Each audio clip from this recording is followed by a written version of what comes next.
I would be interested to go back to northern Somalia, where I was kidnapped 8 years ago, and see if I could find the cave where I was held for 6 weeks.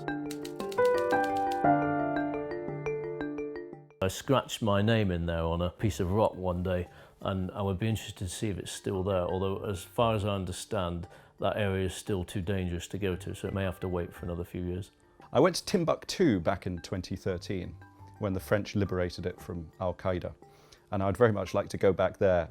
It's the only city of that size that I've ever visited where there's hardly any cars, and the main form of transport in Timbuktu is still the donkey, and people get around by riding donkeys.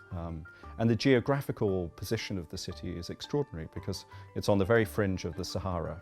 But just a few miles down the road you have the mighty Niger River, which carves this wonderfully fertile and green path through the desert.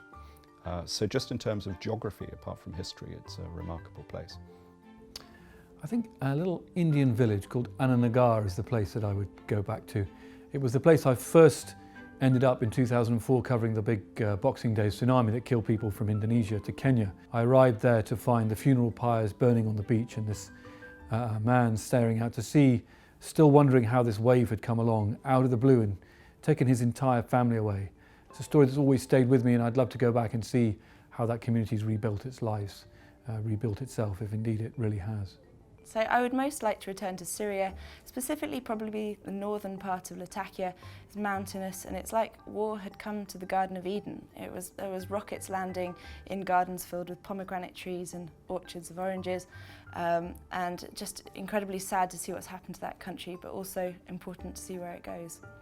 I went to Abidjan, the capital of Ivory Coast, just during the standoff between the current president and the man who'd been voted in to take over from him.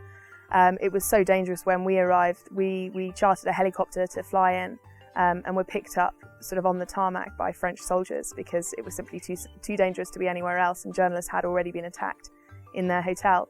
We were taken straight to the French base, and the only bit of Abidjan I saw was sort of through the windows of various oven-like armoured vehicles when we went out on patrol. From what I saw of it through those windows, it looked pretty lovely, so I'd like to go back and see it again. The place I have to return to, no doubt about it, is Aleppo, this wonderful city in northern Syria that's been totally destroyed by this horrible conflict.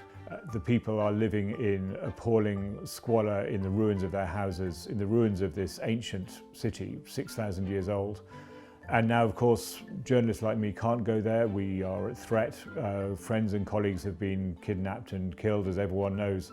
But one day we have to go back.